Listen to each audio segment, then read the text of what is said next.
光耀兄，恭贺乔迁之喜啊！多谢谭司令。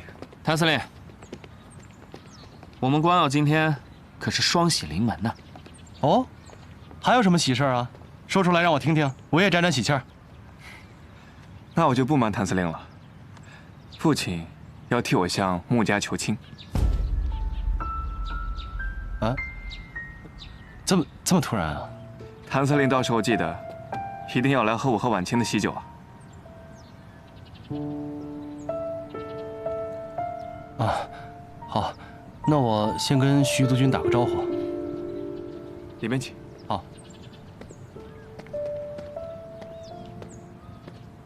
光耀，我早就跟你说过，这个谭司令对婉清小姐不怀好意。别乱说话。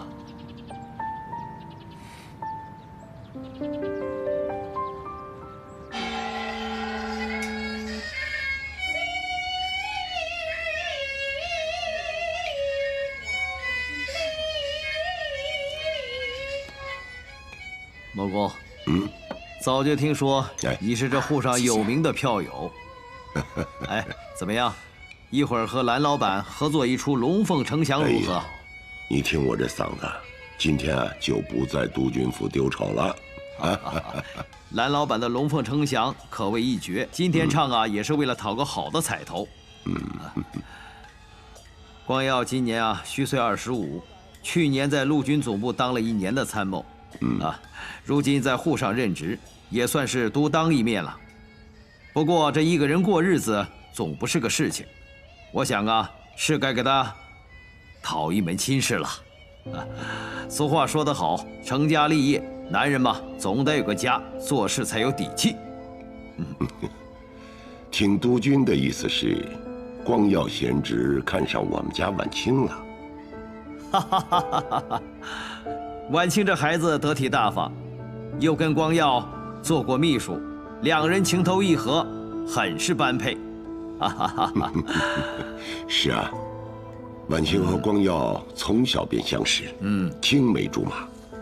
光耀呢，又是这样的人品才华，能够有光耀帮衬，我放心了。好。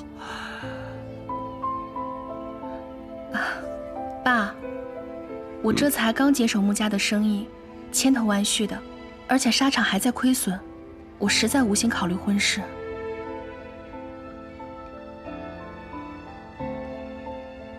婉清，之前是我唐突了，我不该私下跟你表示的。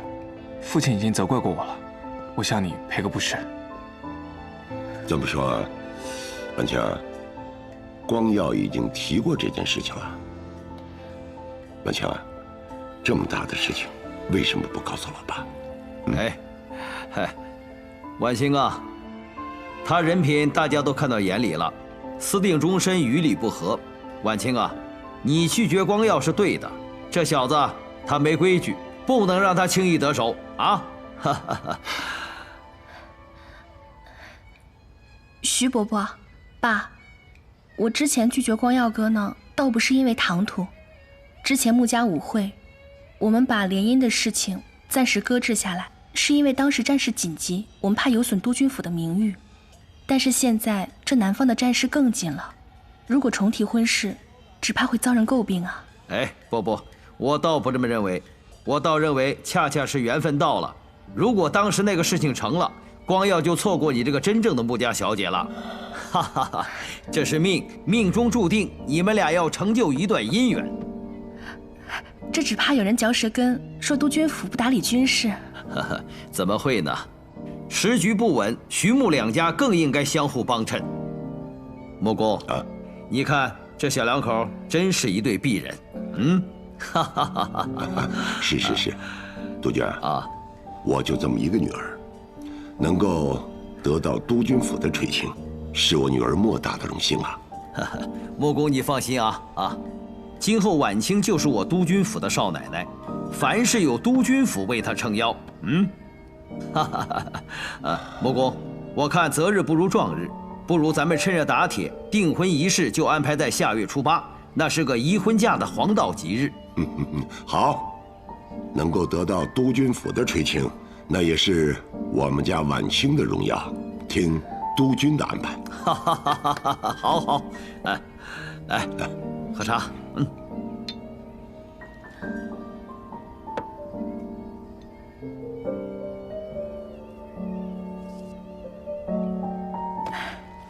爸，我突然想起公司还有些合同要签，我就先走了。婉清，你不听完蓝老板的《龙凤呈祥》了吗？我也不懂戏，你们听，我先告辞了。晚清啊，徐督军啊，公司最近生意颇多，晚清心情不佳，多有不周，还望督军和贤侄多多谅解。我倒是挺喜欢婉清这个爽利的性格啊，是个能干大事的姑娘。光耀啊，娶了这么能干的媳妇儿，你可不要被比下去啊！啊，父亲说的是，儿子自当更加努力。好，走，听戏去。好，请。婉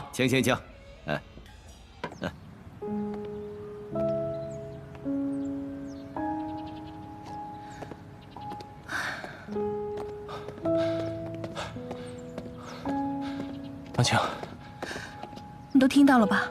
我一定要去跟爸爸说清楚。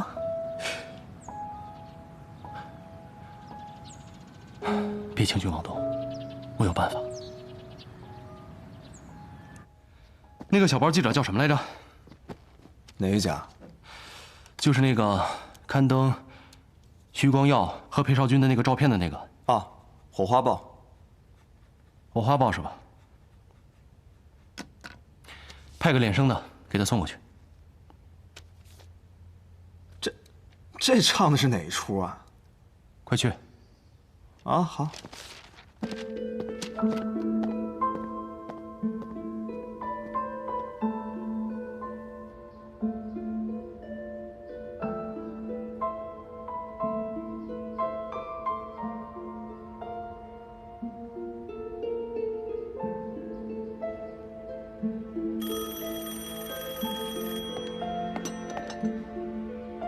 喂，明天10点，老地方见。你想到办法了？还是见面再说吧。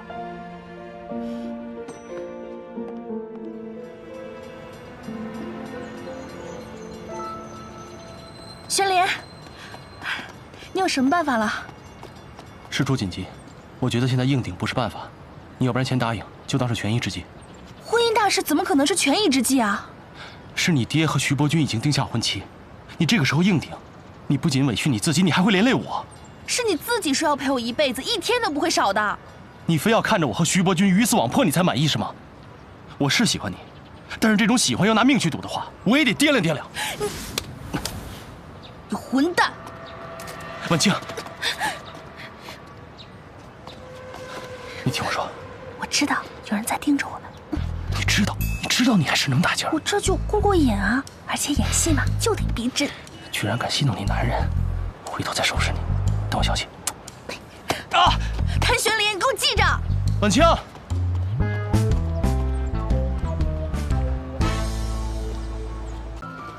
拿好，谢谢。哎，坐好啊。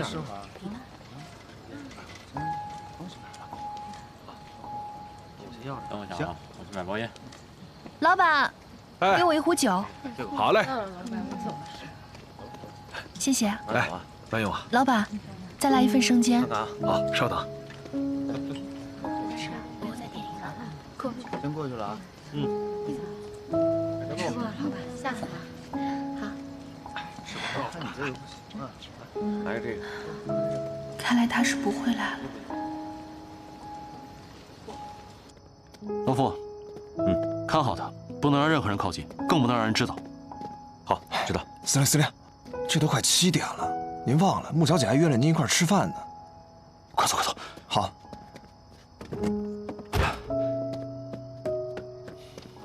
快点！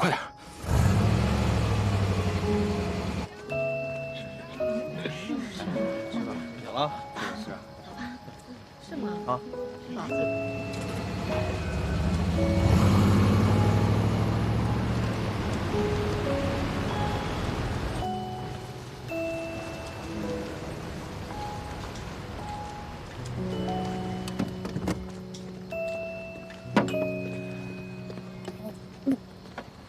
这里有人了。是我，谭玄林，你让我来的。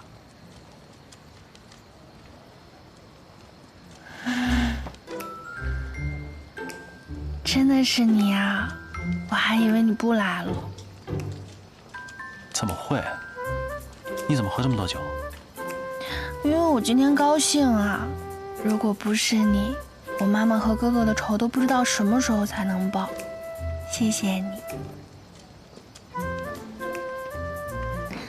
来，我敬你。哎，走走走，喝多了回家啊。哎哎，没醉。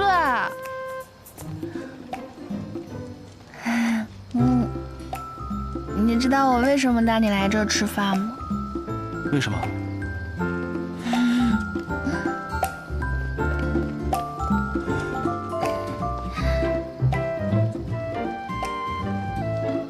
因为这是我最爱的生煎包铺子。小时候妈妈总带我和哥哥来，这是我们3个人的秘密基地。但现在他们都不在了，就没有人陪我了。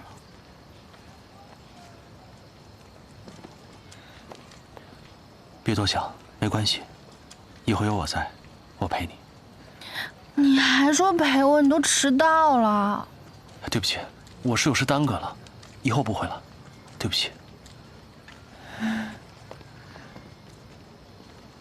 那我要罚你，罚我什么？罚你陪我去看上海最美的夜景。现在？太晚了，我送你回家好吗？哎，儿子，开车，我们去蛇山。这么晚了，去蛇山干什么？去看上海最美的夜景啊！山上冷，我们回家好不好？不回。婉清，别闹了，听话。这车是我的，你得听我的。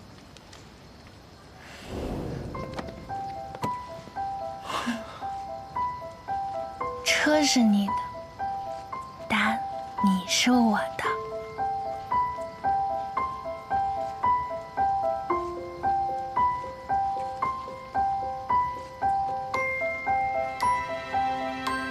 朋友。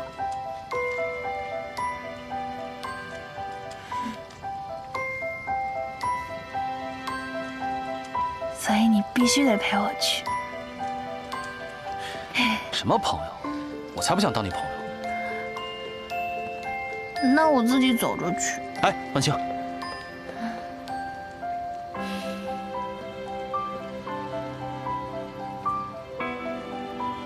好，我陪你去。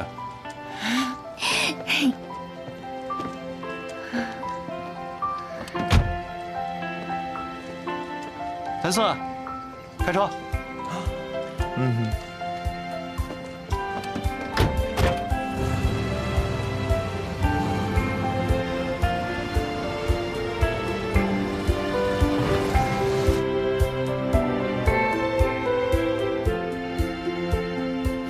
还是睡着了可爱些。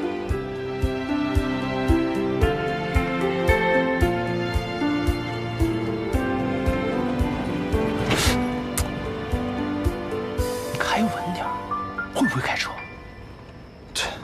司令，这路坑坑洼洼，那又不是我的问题。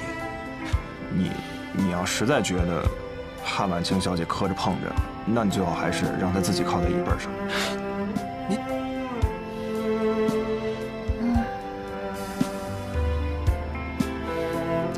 行，你开慢点啊。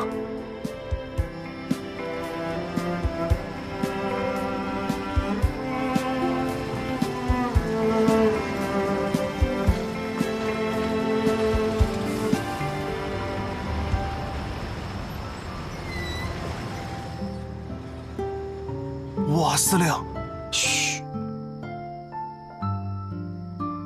哦。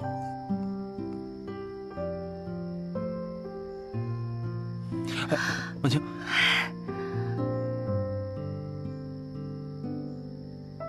哎，婉清，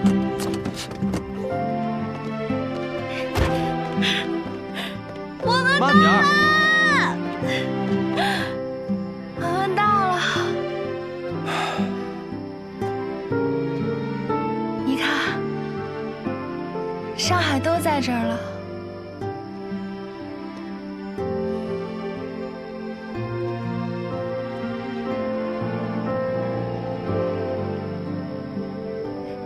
那是海关大楼，那是汇丰银行、工部局，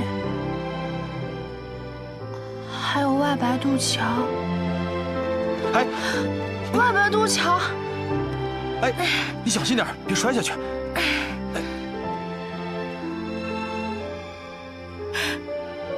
外白渡桥，上海，这里就是我的家。上海，我回来了！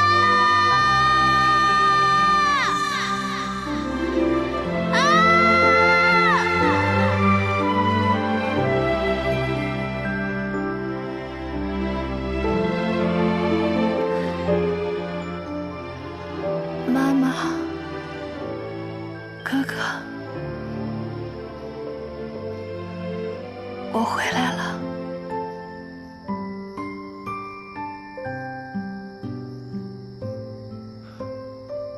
婉清，你看啊，这上海都是我的地盘。我向你保证，只要有我在，你一定会平平安安的。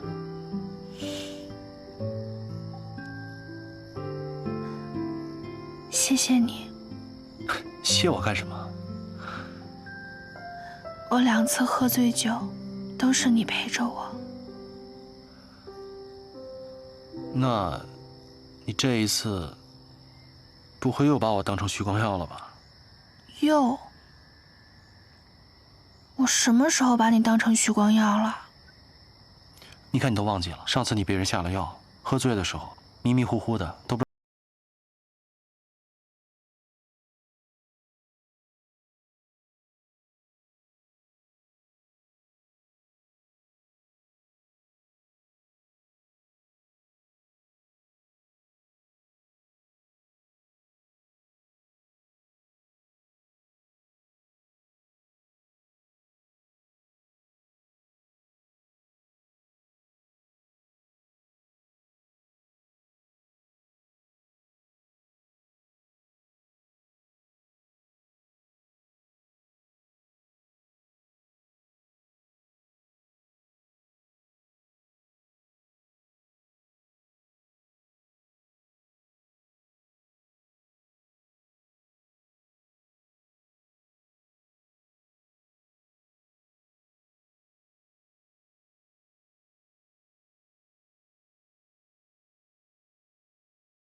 这样坐了1夜啊？我可不敢睡，万一睡着了，被占便宜怎么办？占了便宜就想走啊？谁占你便宜啊？那昨天晚上我们都当着全上海的面亲亲了，想反悔啊？那你想干嘛？一辈子陪你吃生煎，看夜景，怎么样？那我们现在就是那种关系啦。哪种关系啊？就是一起吃饭、一起睡觉的关系呗。谁要和你一起睡觉？怎么，亲都亲了，不想承认吗？嗯？那你去我家向我爸爸提亲好不好？只要爸爸同意了，我们就能在一起了。你放心，我一定会让爸爸同意的。婉清，我现在还不能去你家提亲。为什么？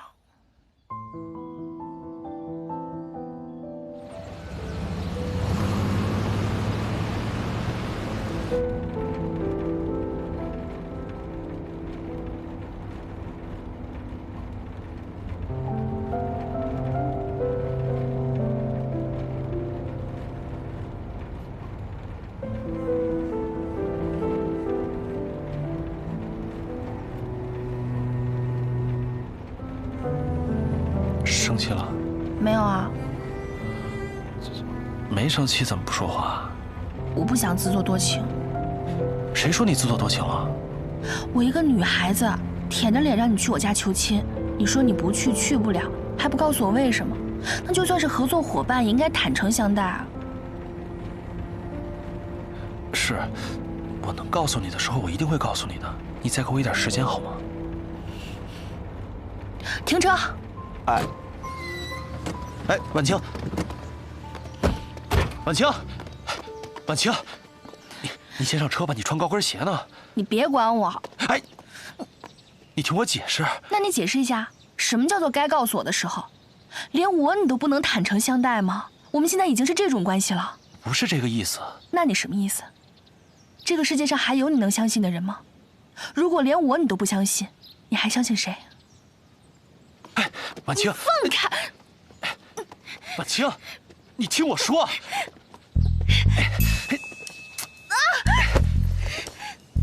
放开！放下来！上车。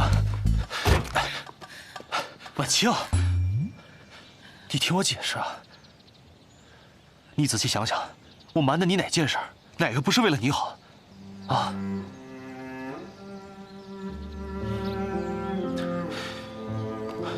你想想，我让穆婉婷去当徐光耀的秘书，我事先也瞒着你了，但最后呢？最后赢家不还是你吗？我承认，我对你来说不是透明的，只是我不告诉你是有我的原因。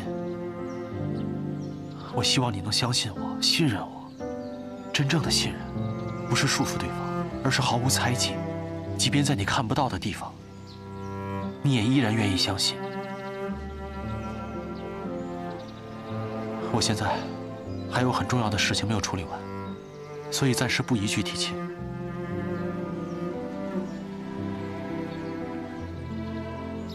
但是我心里早就认定你了。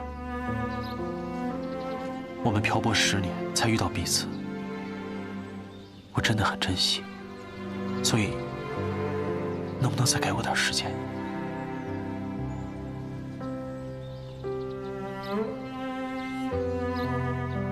我能等。谢谢你。等事情有了结果，我会告诉你的。但是在此之前，你不能把我们的关系告诉任何人，好吗？好，我信你。但是，既然你还有事情要办，那你昨天晚上干嘛那么着急啊？是谁先着急的呀？我喝多了呀，而且我也没有经验。那我也没经验啊。我才不信！我也就是说说，不然也不能2次被你占便宜。我什么时候占你便宜了？嗯？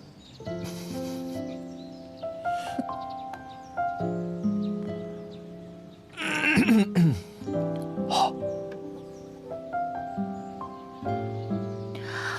上车吧。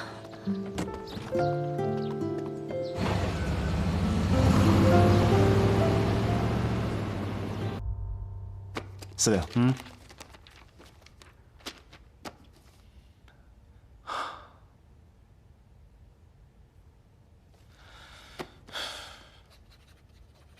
行，去吧。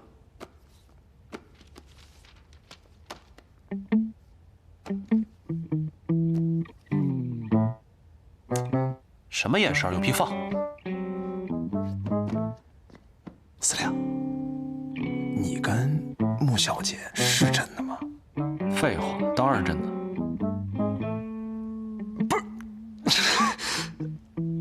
你俩不是一见面就掐吗？你俩什么时候搞上的？啊不，好上的。我告诉你啊，这件事儿你不能对任何人说，否则你坏了我的大事。放心，我明白，你这是金屋藏娇，地下情，见不得人的。你放心，我绝对一个字都不说。你嘴里吐不出象牙来，滚蛋！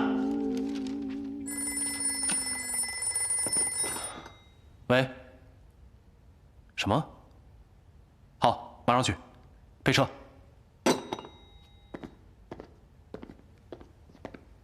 司令，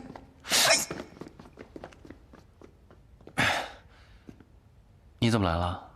你不是应该在医院给徐光耀办手续吗？光耀哥上午要输液，我下午去就好了。哦，本来昨天要请你吃饭，又没有请成，要不我今天补请你啊？昨天虽然没有吃晚饭，但是夜宵我吃了呀。我们昨天没吃夜宵啊。你再想想。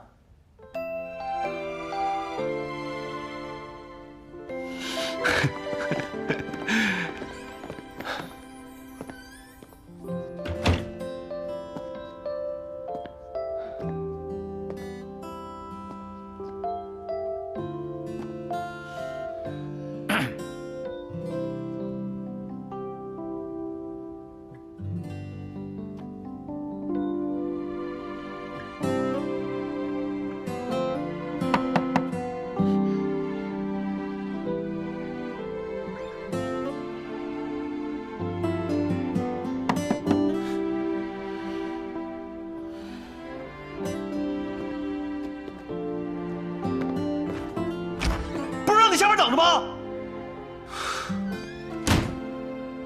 哎，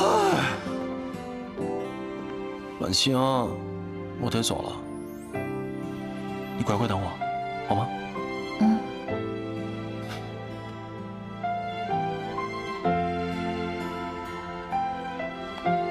走了，等我。走了。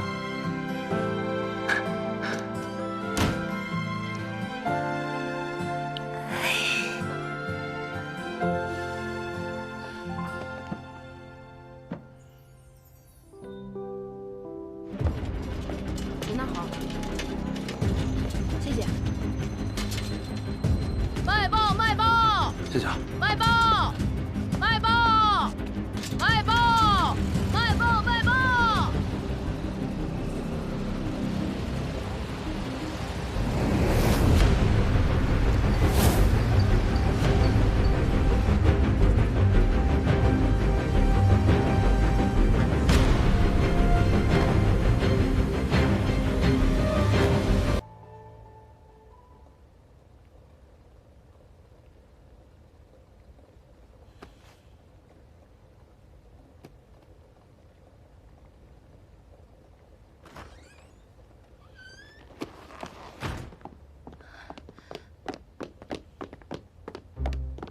哎，婉清，你怎么这么晚还不回去啊？你下午干嘛去了？我，哎，怎么了？我下午看到穆婉婷在你车上。哦，你之前说有重要的事情，所以不能跟我提亲，不会是跟她有关吧？嗯。你不会是想金屋藏娇吧？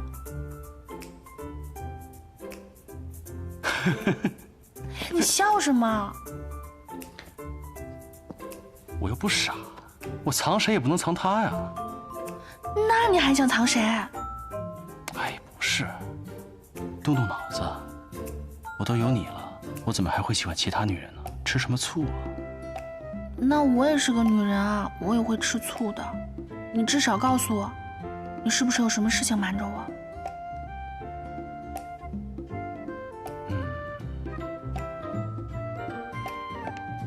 不会是出什么事了吧？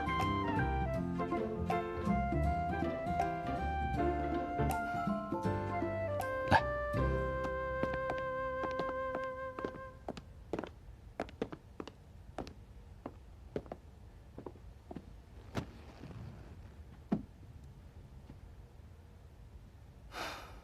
本来想等事情更有把握，我再告诉你。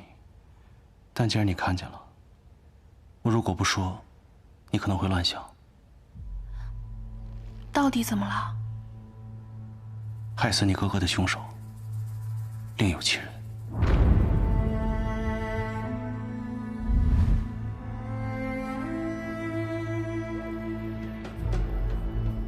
10年前，徐伯钧与罗督军争夺上海的控制权。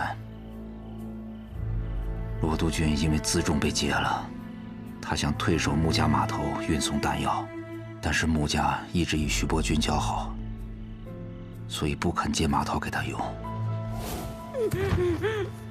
军情紧急，罗督军便派人假冒绑匪，绑架了穆远航，并将他关在了码头的仓库里。罗督军以解救穆少爷为由，派兵占领了码头。当时穆志远在外地运货，萧夫人也是救子心切，所以便答应了他，让他用穆家的码头来运弹药。包围整个码头！也就在那个时候，崔连凤来找了我。他说肚子里怀了我的骨肉，说只要我能够帮着把穆少爷灭口了，那穆婉婷就可以回到穆家。如果将来他生下来的是男孩子的话，变成了穆家财产的唯一继承人。我当时虽然答应了他，可我心里真的很犹豫。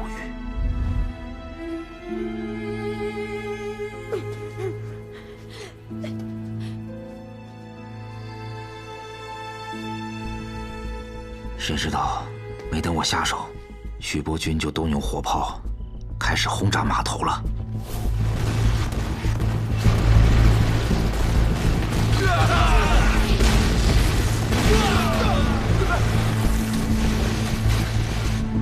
然后把穆少爷藏身的那个码头给轰平了。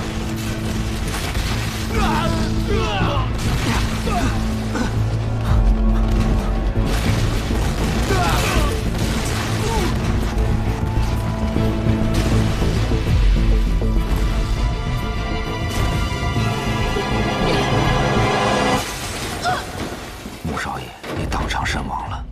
徐伯钧的副官徐远来找我，他说罗督军经此一战，已经失去了势力。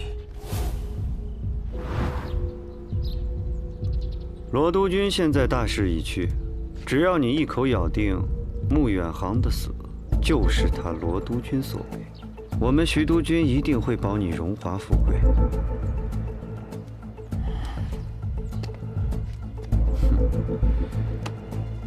你可得想清楚了。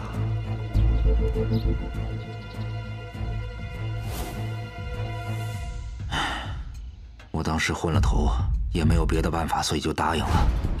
在徐伯钧的授意下，我趁乱进入了已经被炸毁的仓库，找到了穆远航的尸首，并且在他的胸口又补了2枪。而且我把他的手表向后拨了2个小时。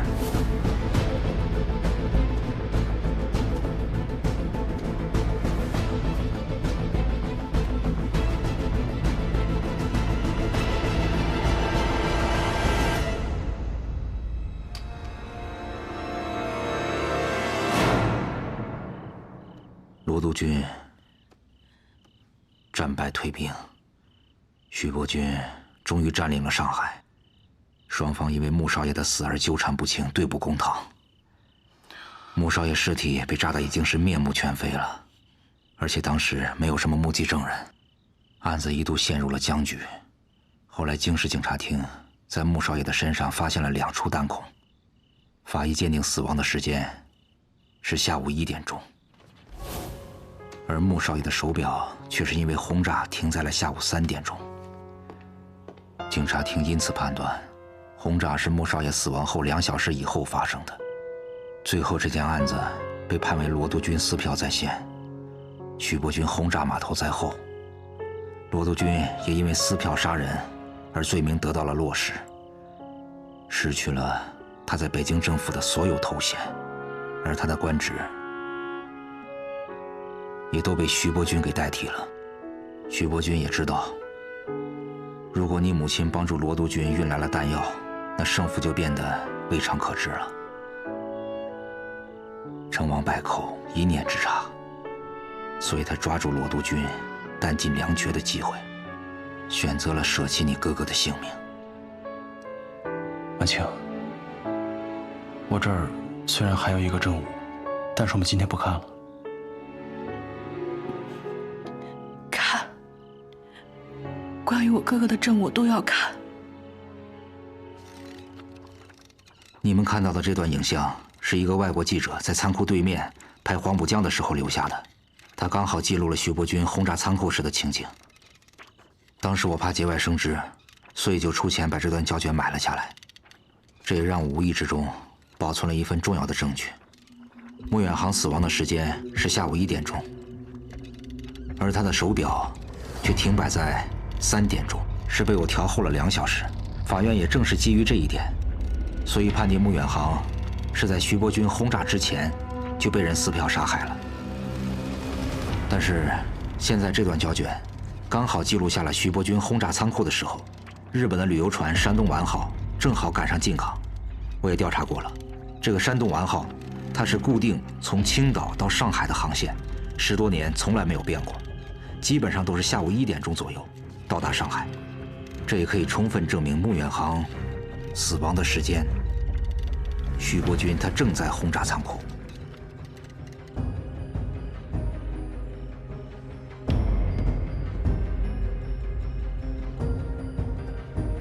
这份胶卷被你保存在租界银行的保险箱内10年，你应该知道它的分量。那你为什么自己宁愿去死，也不把它拿出来威胁徐伯钧，保住自己的命呢？这一点也正是我想提醒你的。你不要以为有了这份证据，你就可以扳倒徐伯钧。我告诉你，就凭你一个上海司令的身份，你做不到的。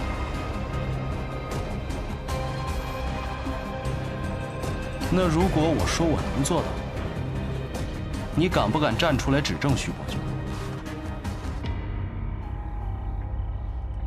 玄林，没事。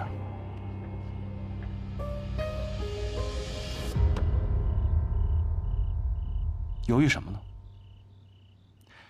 徐伯钧还不知道穆婉婷没死呢。只要徐伯钧在位1天，穆婉婷就只能漂泊在外。如果扳倒了徐伯钧，这儿就是我的地盘了。那穆婉婷还有可能回来。你难道不想再见到她吗？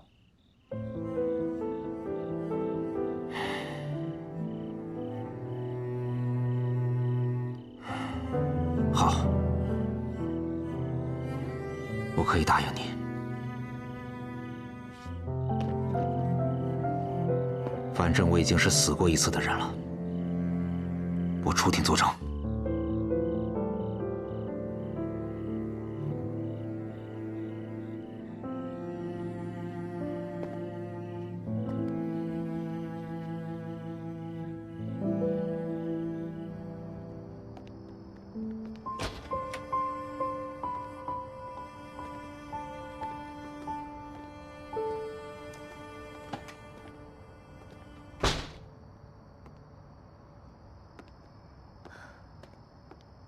这10年来，他手上一直沾着我哥哥的血。他是怎么做到和我爸爸做朋友的？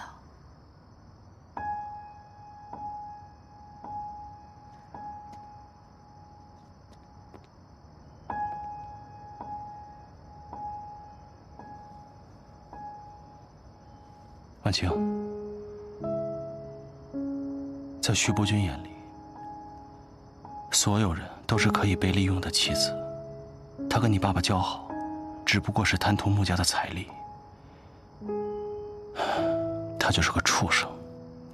我知道这件事情对你影响很大，我才一直犹豫要不要告诉你。谢谢你。如果不是你，我都不会知道真相。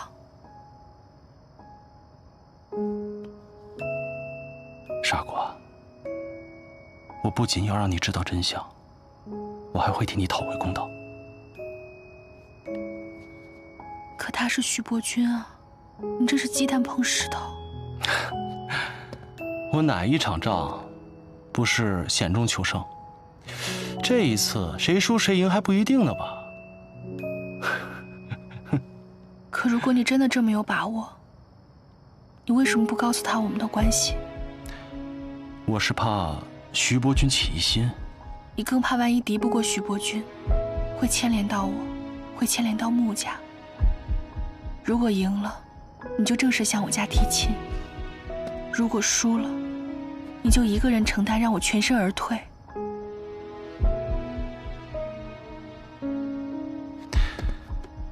婉清，我和他之间终有一战，所以即便没有你哥哥的事情，我们都不可能维持下去的。所以不管我反与不反，他早晚都会对我下手的。所以你说的一辈子，是赢了才有一辈子，输了就没有了，对吗？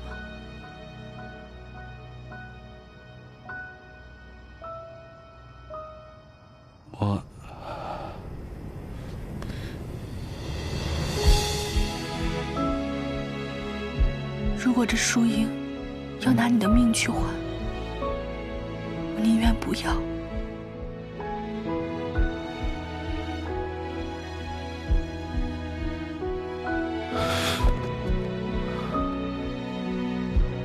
傻瓜，你放心，我一定会扳倒徐伯君，我也一定会向穆家提亲。说好了一辈子，一天都不会少，啊！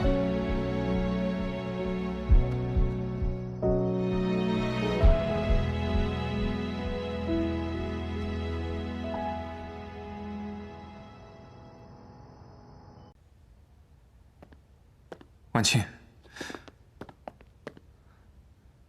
你真的想好了吗？想当初我们也是费力翻波折才来这儿上的班，这段时间我们配合的也很好。我真的想不明白，为什么你要辞职？光耀哥，谢谢这段时间这么照顾我，但现在家里不是发生了巨变吗？爸爸希望我能打理穆家的产业，我这个做女儿的也该尽孝了。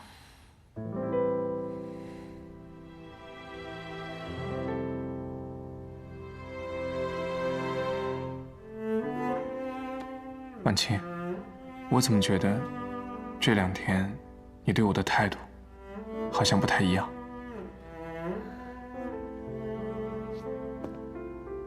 是不是因为在医院我对你说的话，让你觉得不舒服了？当然不是啊，但我已经想好了，你就不用再劝我了。我家的老宅子也快修好了，现在你又辞职，我以后是不是很难见到你了？我们这不是各自都在忙各自的事情吗？没有天天见面，很正常。好吧，看来你心意已定，那就听你的。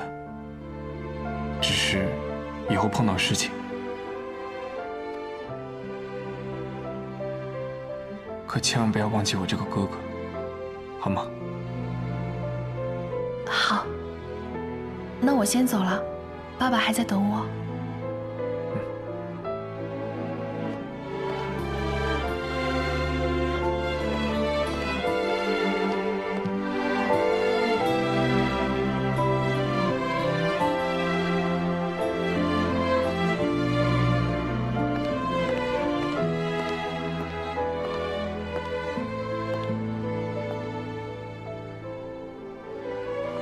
我的亲哥哥，10年前死于你父亲之手，而你却像亲哥哥一样对待我。我不想让仇恨伤害到你，光耀哥，对不起，我只能选择离开。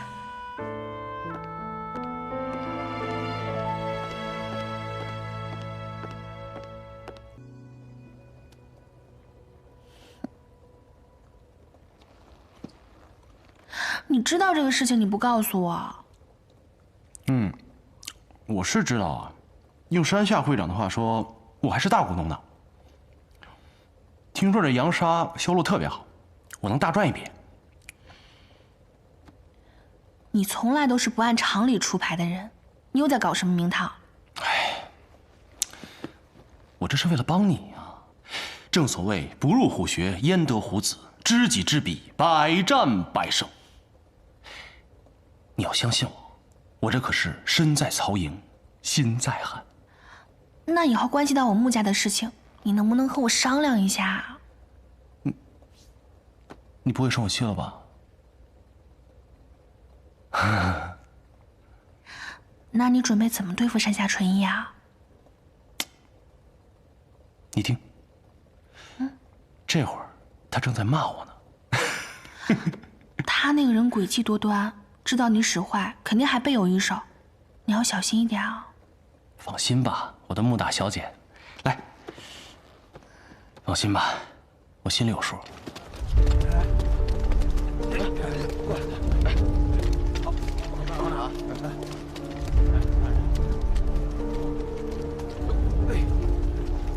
绑紧了吗？肖长官，今天我们的会长特意加派了人手，这一船的货很快就装完了，就不麻烦你们了。来，接着。你们这是做什么？谁允许你们在码头卸货的？有通行证吗？通行证？这是谭司令亲口答应的货，谭司令不是都把仓库准备好了吗？这怎么还需要通行证呢？仓库是准备好了，但是从码头到仓库的这段路需要通行证。没有啊？那不好意思了。把所有的货全部扣下，拉回司令部。哎，等一下，等一下，小师弟，我们可是从来没有听说过，这从码头到仓库还需要通行证的呀。那你今天就见识见识吧。这个是谭司令的货，谭司令是有股份的，难道你们就不需要请示一下吗？谭司令更应该以身作则，照章办事。拉走！哎，小师弟，你这不能说扣就扣啊，这可是谭司令亲口允许的呀。那你去找谭司令啊，谁答应你的，你找谁啊？你跟我说不着。走。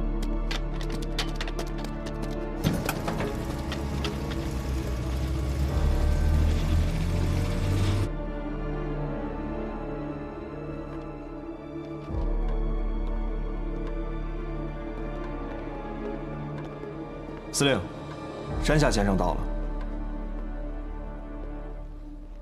哎呀，山下先生，好久不见，好久不见，请坐，请坐。谭司令，我刚刚运到码头的一船棉纱被你的手下给扣了，说是从码头到仓库要办通行证。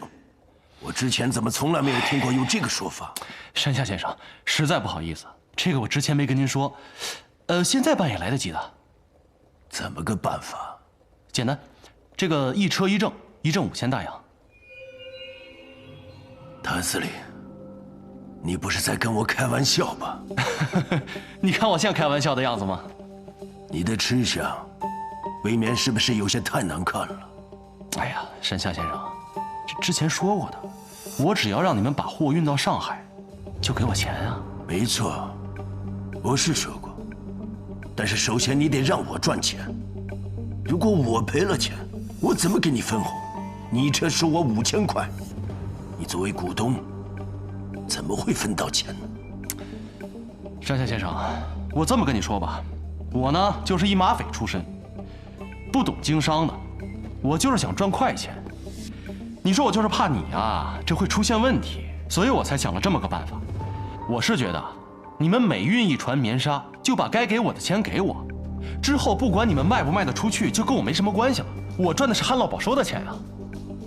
谭司令，你这么做未免也太霸道了。我们日本商会在中国经营多年，政商界的大佬也合作过不少，还从来没有遇到过你这样提出要求。他们不敢提，我就不能提了吗？那山下先生既然这么看重他们，为什么还要来找我呀？谭司令，我看啊，你并不是真心想与我们合作，而是想趁机讹诈。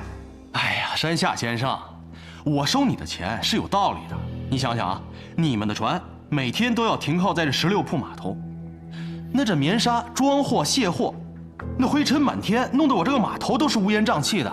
还有，你们那个船是烧煤的，那弄得我这黄浦江都浑得不行了。我收你点钱不过分吧？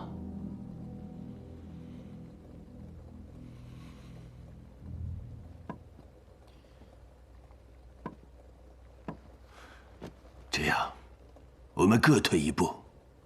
我们答应办通行证，1车500块，如何？山下先生，这个价钱不是这么看的。你打发叫花子呢？我知道你们日本人有的是钱，你们那商会大楼盖的比我们这司令部可高级多了，这点钱小意思。哼，我们即便有钱，也不能成为被你敲诈勒索的对象。谭司令贵为上海司令，应该明白这个道理吧？我当然明白，我就是按规矩办的事，这就是我的规矩啊。好，我明白了。原来谭司令表面上与我们合作，实际上和穆家是一头的。哎，山下先生，谁给我钱，我跟谁一头。你只要每车给我5000大洋，我立马跟你一头。你就不怕我向北京政府提出抗议吗？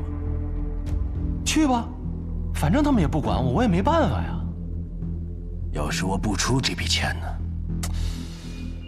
哎呀，不出这个钱，好办，你来多少我扣多少。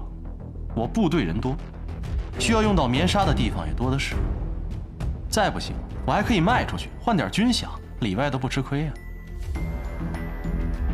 好，那我们就看一看，最后到底是谁吃亏。再会。哎，山下先生，慢走啊！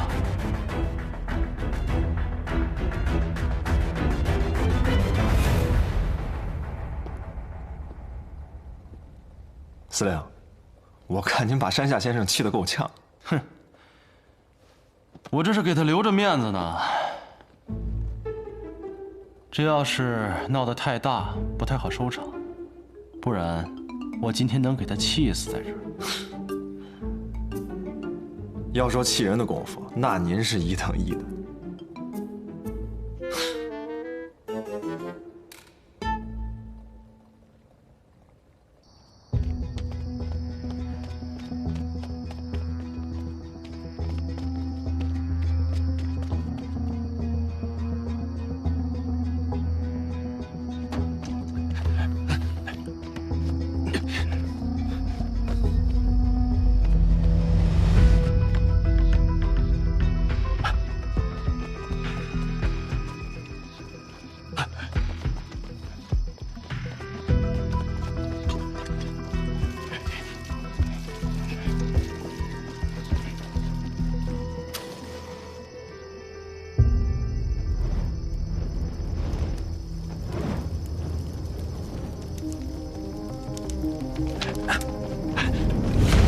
不许动！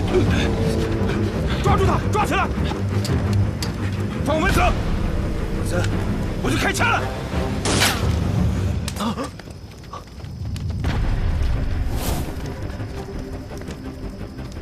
全都绑起来。是。老实点。你们还不救活吗？这些面纱很快就会烧起来，把木匠沙场烧成废墟。你们留在这里，也要一起陪着。死他妈了，可他妈嘞！做什么春秋大梦？你也不看看，我都快灭了。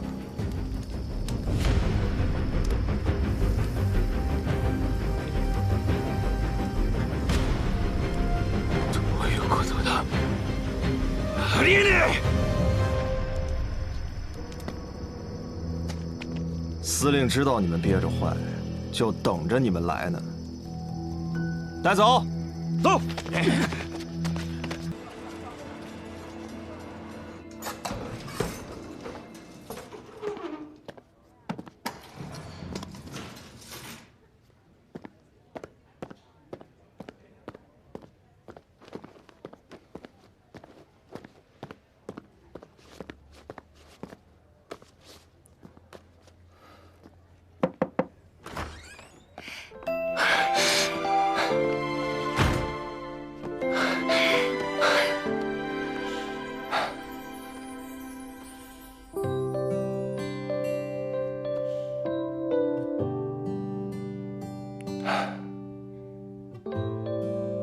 我们已经分开6天10个小时了，我想死你了。哪有那么久？而且我还给你打了电话。那不行，打电话又听得见摸不到的，还不如不打。那这是你说的哦，我以后就不给你打电话了。反正我每天都很忙，根本就管不到你。别，我不是那个意思，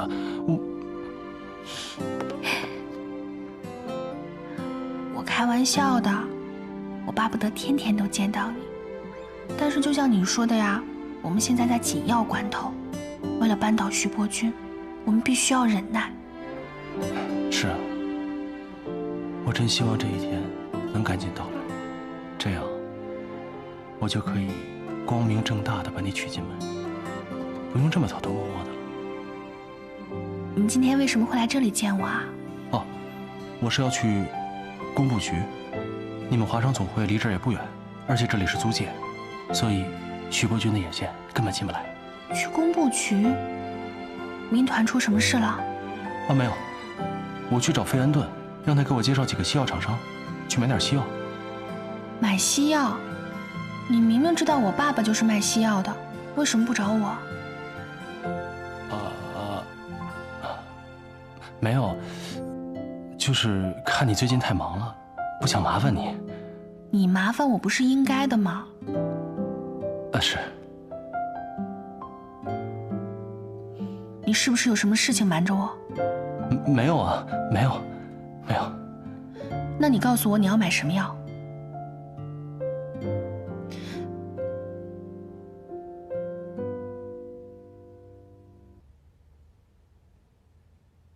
阿司匹林和奎宁。阿司匹林和奎宁，这2种药都是管制药品，而且是前线作战部队常用的。你要给谁买啊？一个朋友。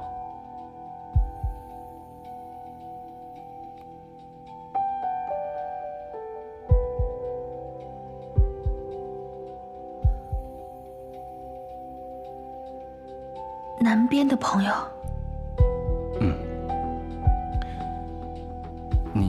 你怎么猜到的？奎宁治疟疾，而疟疾是天气热的地方才有的传染病。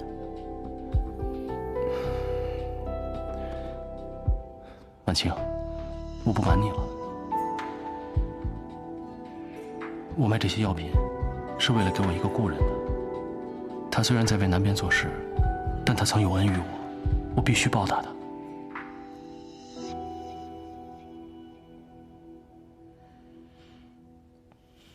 有恩必须要报，这个药我来帮你买。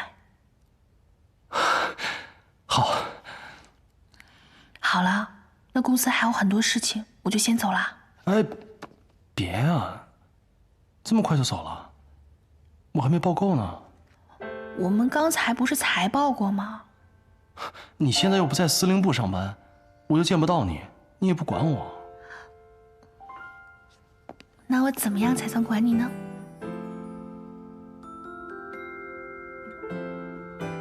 那……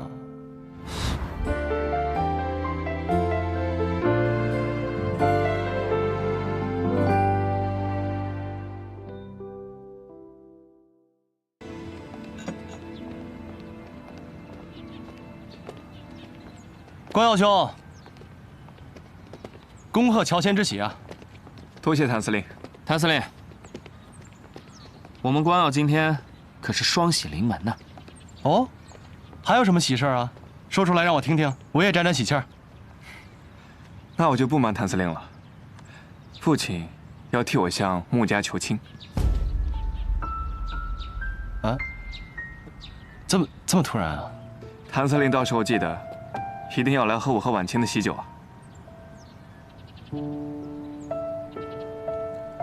啊，好，那我先跟徐督军打个招呼。里面请。好。光耀，我早就跟你说过，这个谭司令对婉清小姐不怀好意。别乱说话。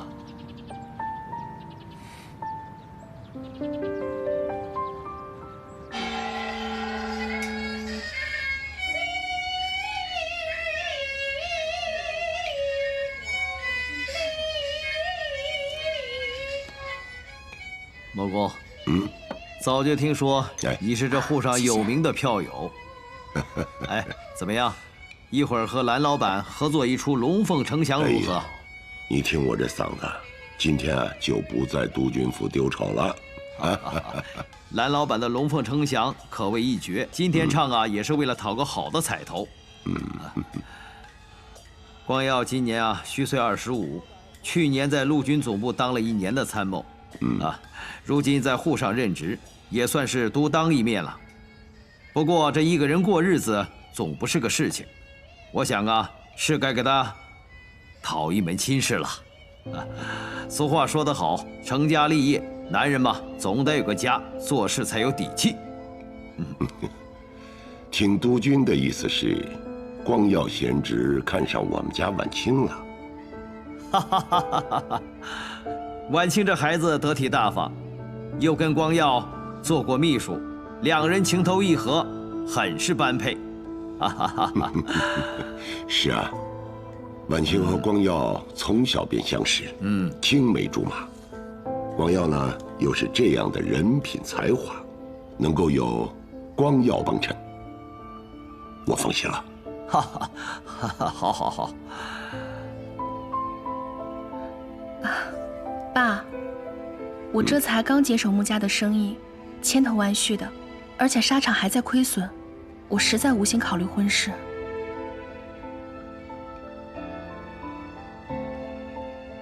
婉清，之前是我唐突了，我不该私下跟你表示的。父亲已经责怪过我了，我向你赔个不是。这么说，婉清，光耀已经提过这件事情了。婉清，这么大的事情，为什么不告诉老爸？婉清啊，他人品大家都看到眼里了，私定终身与理不合。婉清啊，你拒绝光耀是对的，这小子他没规矩，不能让他轻易得手啊！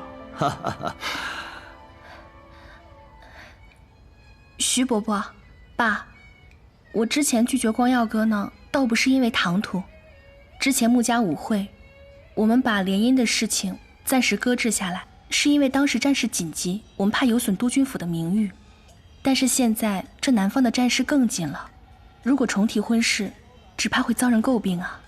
不，我倒不这么认为，我倒认为恰恰是缘分到了。如果当时那个事情成了，光耀就错过你这个真正的穆家小姐了。哈哈哈，这是命中注定，你们俩要成就一段姻缘。这只怕有人嚼舌根，说督军府不打理军事。怎么会呢？时局不稳，徐穆两家更应该相互帮衬。穆公，你看这小两口真是一对璧人。哈哈哈哈！是，督军啊，我就这么一个女儿，能够得到督军府的垂青，是我女儿莫大的荣幸啊！穆公，你放心啊，今后婉清就是我督军府的少奶奶，凡事有督军府为她撑腰。哈哈，穆公，我看择日不如撞日，不如咱们趁热打铁，订婚仪式就安排在下月初8，那是个移婚嫁的黄道吉日。好，能够得到督军府的垂青，那也是我们家婉清的荣耀。听督军的安排。好，来，喝茶。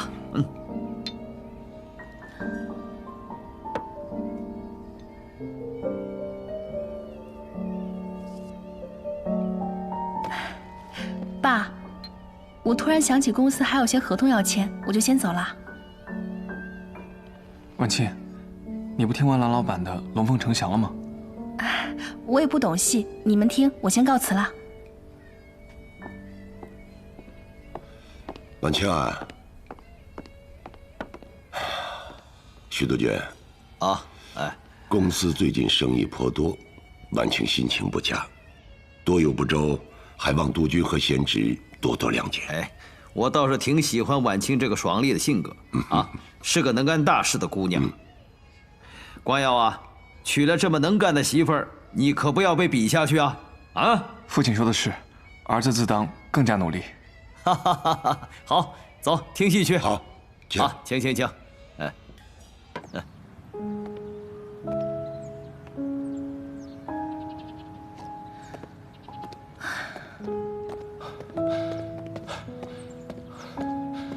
婉清，你都听到了吧？我一定要去跟爸爸说清楚。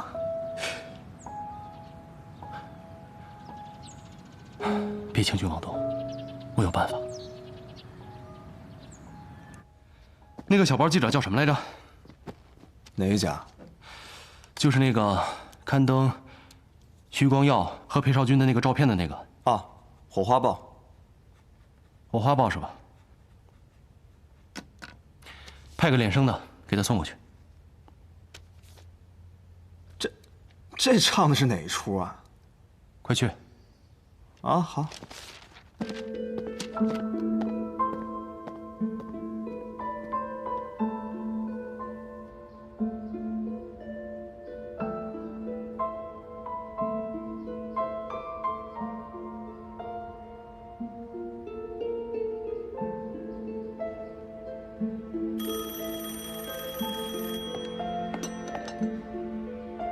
喂，明天10点，老弟房间。你想到办法了？还是见面再说吧。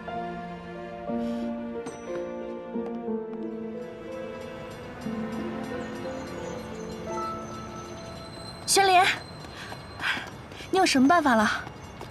事出紧急，我觉得现在硬顶不是办法。你要不然先答应，就当是权宜之计。婚姻大事怎么可能是权宜之计啊？是你爹和徐伯钧已经定下婚期，你这个时候硬顶，你不仅委屈你自己，你还会连累我。是你自己说要陪我一辈子，一天都不会少的。你非要看着我和徐伯钧鱼死网破你才满意是吗？我是喜欢你，但是这种喜欢要拿命去赌的话，我也得掂量掂量。你混蛋！婉清，你听我说。我知道有人在盯着我呢。你知道你还是那么大劲儿。我这就过过瘾啊，而且演戏嘛就得逼真。居然敢戏弄你男人，回头再收拾你。等我消息。谭玄林，给我记着。婉清。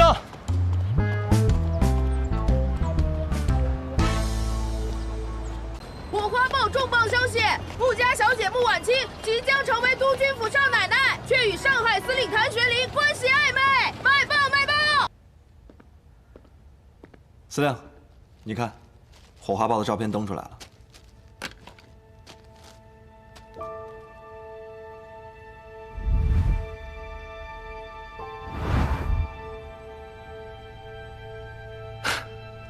果然，头版头条。要说这火花报的记者也太不会拍照片了，这怎么挑了个这么个角度拍？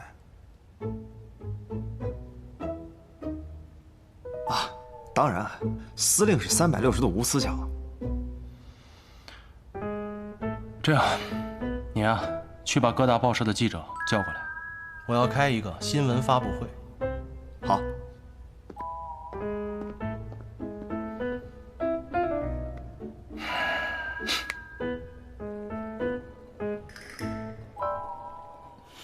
就你鬼点子多。小姐，我听说谭司令也看到这个报纸了，正准备开记者会澄清呢。知道了，先下去吧。是。有报纸就够了，你开记者会干什么？哼！来，光耀过来。来，你自己看看，啊，这让我们徐家的脸往哪儿搁呀？这个谭玄林，真是胆大包天。父亲，这八卦小报不足为信。哼，空穴来风未必无因。之前谭玄林为了穆家出面，竟敢去得罪日本人。若非他是和穆婉清关系匪浅，他肯冒这个险？你这个做督办的，连他们沆瀣一气，你都没有一丝察觉。如果穆婉清真的看上了谭玄林，那就真的把我们徐家脸给丢尽了。他们才认识几个月啊，竟然好到私下拉扯的地步，你连自己的青梅竹马的女人都哄不住。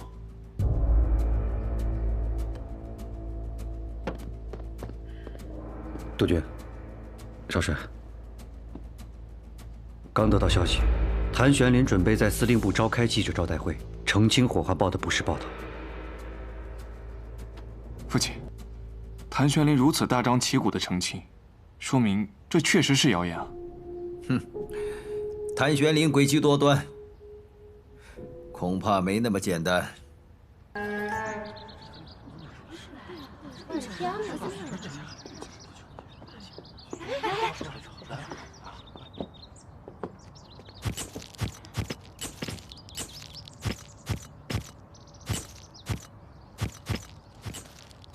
各位，我相信大家都看到了《火花报》的这篇报道。这篇报道上说，我和穆婉清小姐有不寻常的关系。众所周知，下个月初8就是穆婉清小姐和徐光耀先生的订婚仪式。这婚姻大事不能儿戏。本着对2位新人负责任的态度，我决定在穆婉清小姐出嫁之前，对于这篇报道做2点澄清。第一，这篇报道用暧昧关系形容我和穆婉清小姐，实在是欲盖弥彰，所以我今天决定在这儿宣布，穆婉清小姐是我要追求的人。虽然她还没有答应我，但是我相信，精诚所至，金石为开。第二，我认为，即便穆婉清小姐和徐光耀先生已经有了婚约，但是在2人尚未订婚之前，我仍然有权利追求穆婉清小姐。所以，我宣布，从现在开始，距离他们的订婚仪式还有8天。如果我能在这8天的时间里打动穆婉清小姐的心，那么徐光耀先生就要祝福我。如果我没有做到，我也会祝福他们。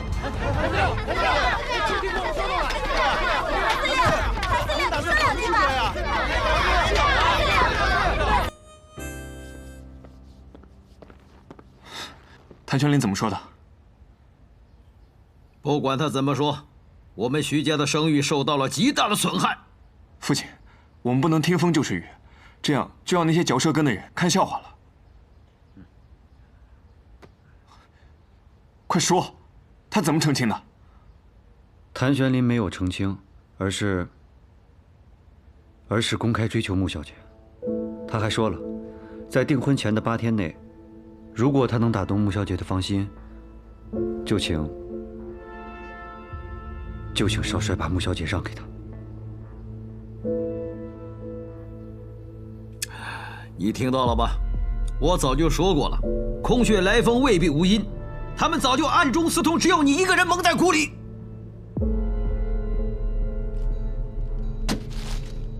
少帅，别叫他，让他去。不撞南墙，他不知道人心险恶。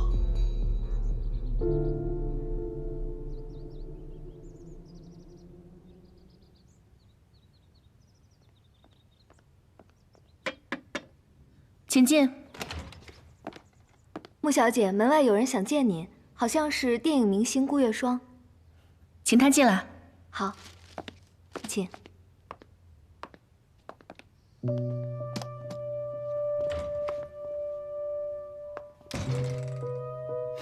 穆小姐，快坐。谢谢。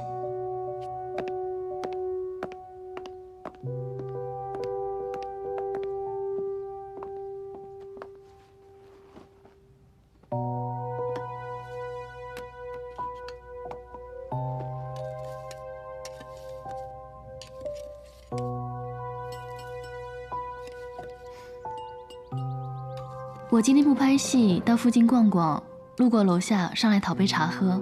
想必没有这么巧吧，顾小姐，我们有什么话就直说。什么都瞒不过你，那我就直说了。报纸我看了，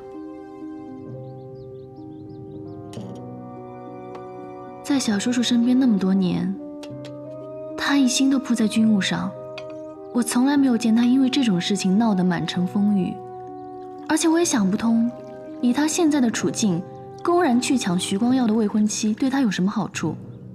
他这么精于算计的人，怎么会做这种事呢？你是想问我和他是不是真的？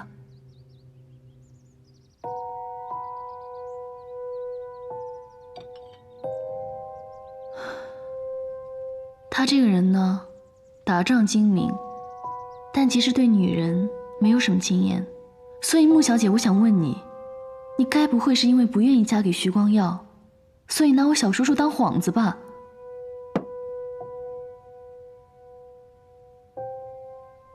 你在他身边这么多年，你还不了解他？他像是一个会被女人当幌子的傻瓜吗？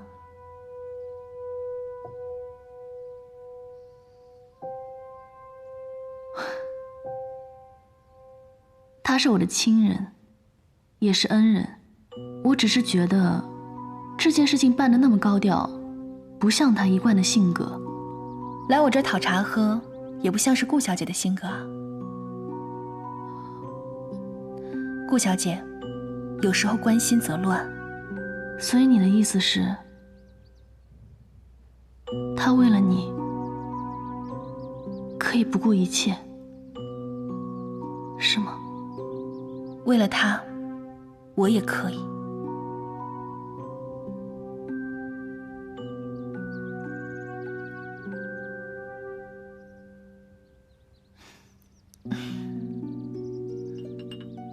喝茶。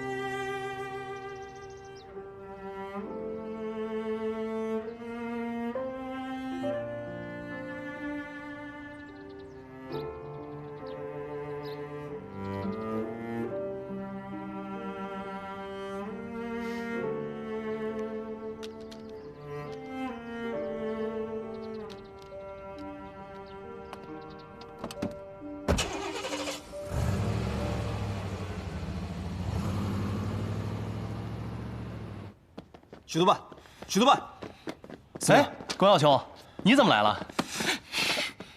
哎，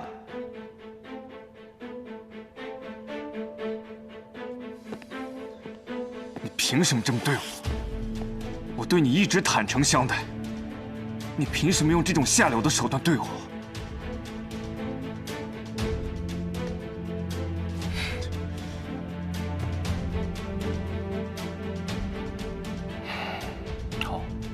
你对我坦诚相待，那我也对你坦诚相待。婉清她不喜欢你，她喜欢的人是我。不可能，不可能。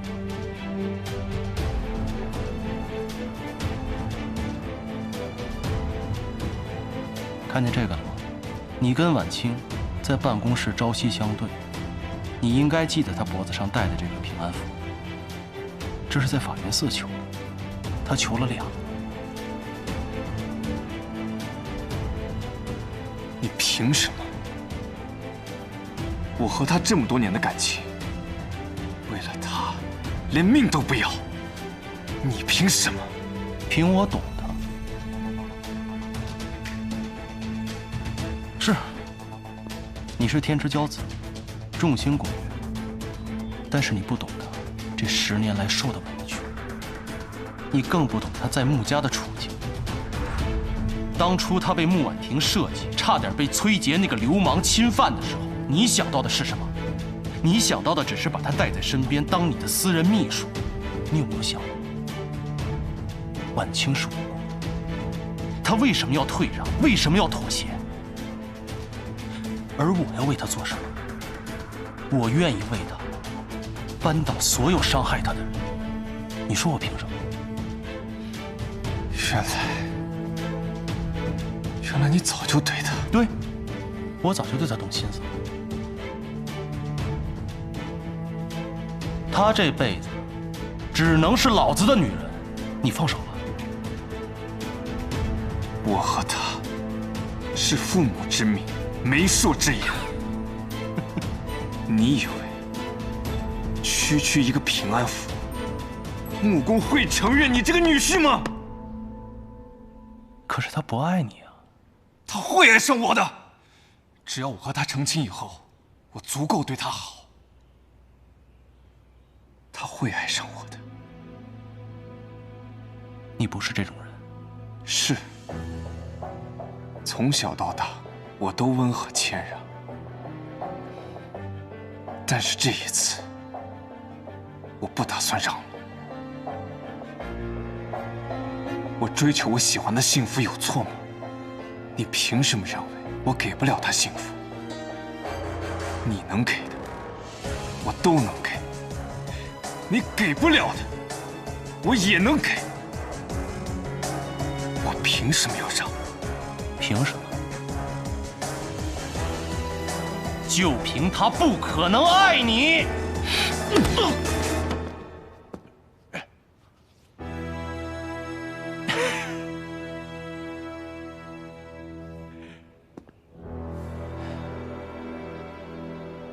这一拳，我不还手，不是因为我理亏，因为你不知情。但我要告诉你，你这辈子只能是他哥哥，因为你们徐家欠他一个哥哥。你什么意思？你跟我去个地方，你就知道了。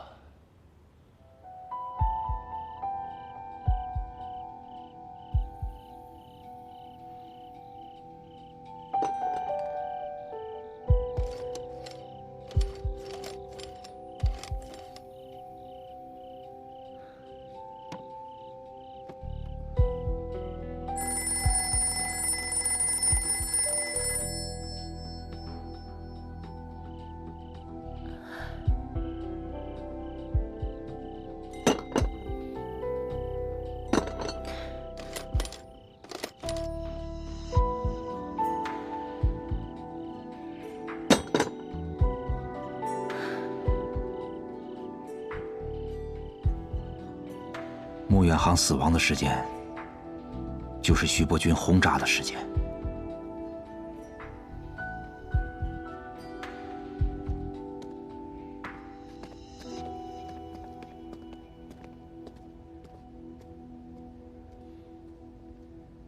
光耀兄，还不准备放手吗？哼，你以为就凭一个混黑道的几句话，我就会信？他说的这些，根本不足为证，诬陷我父帅是什么后果？谭司令，应当心中有数。诬陷，好，耳听为虚，咱们眼见为实。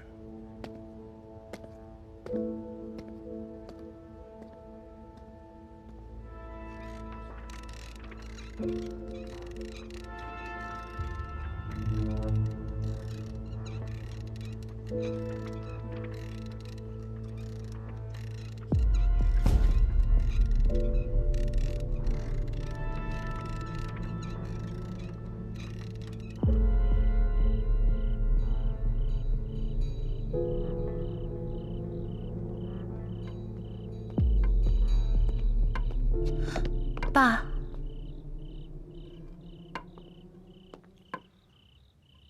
王强，现在外面吵得沸沸扬扬，你和这个谭玄林到底怎么回事？他说要和光耀公开竞争，竞争什么？实话告诉爸爸，你和他到底什么关系？他是不是纠缠你了？如果是，我去找他，让他给你道歉。他没有纠缠我。哦。我喜欢他，他也喜欢我。你喜欢他？爸爸一直以为你喜欢光耀啊。我一直把光耀当哥哥，我喜欢的是玄林。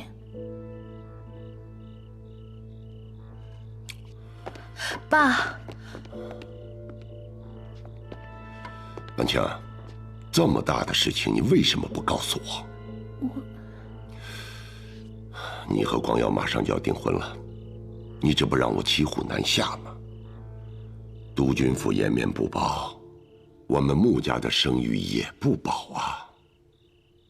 我一直在想借口拒绝这门婚事，但是徐督军执意要订婚，我就想私下再和您说。万强，你说，你做生意是那么的精明，可自己的终身大事却这么的糊涂。你说，他得罪了督军府，徐督军能放过他吗？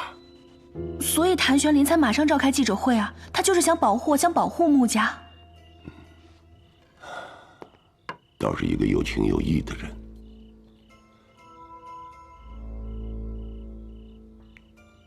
安青，爸爸劝你啊，千万不能被感情冲昏了头脑。你要是选择和谭玄林在一起，对你对他都没有好处。你打理咱们穆家的生意需要督军府来帮助，而他呢，只是一个刚刚到任的上海司令，得罪了督军府，那就是朝不保夕。你拒绝了光耀和他在一起，那就是害了他。但是玄林说他不会输，我相信他。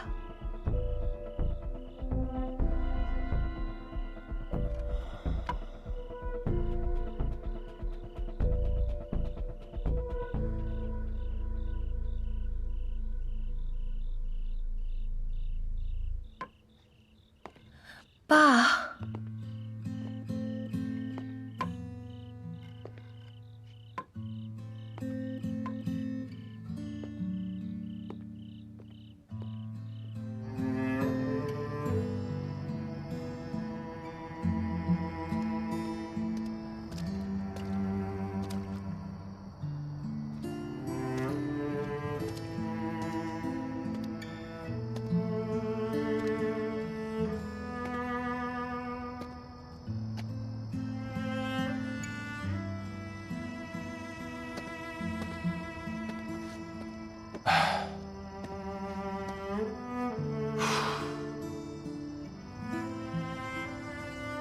你什么都不用说，我也知道。他毕竟是你的父亲，但是他多次暗杀闵大成，甚至想杀死穆婉婷，就是为了掩盖当年的罪行。还有，上次在医院的时候，那2个刺客对你手下留情，你应该有所感觉吧？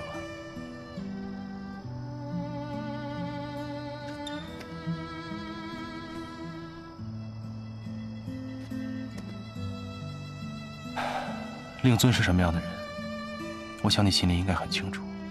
如果你想保住婉清的命，就不要把你听到的、看到的告诉任何人，尤其是你的父亲。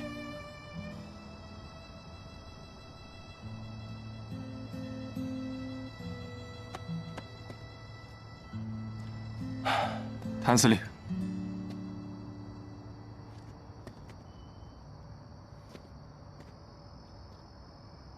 我有个问题想问你。说。你真的爱他吗？爱有多爱？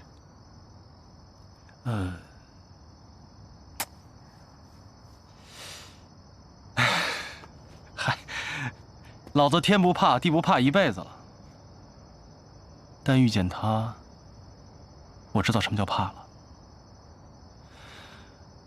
不敢死，怕他会伤心，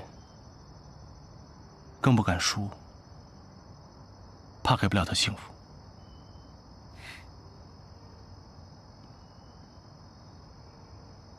记住你今天说的，好好对他。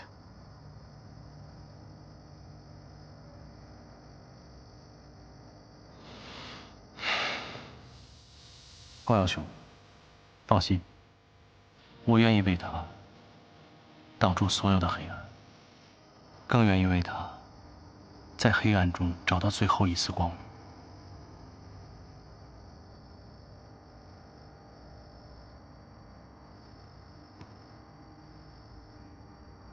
我只是希望他幸福，哪怕这幸福里没有我。晚清有你，是他的幸运，真的。希望也能成为他的幸运，否则我不会放过你。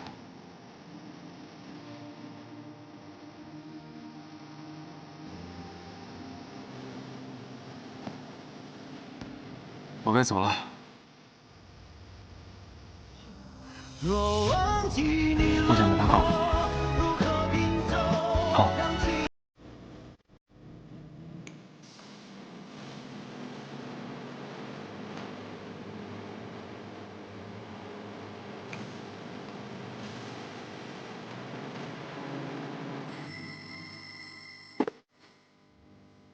到这里。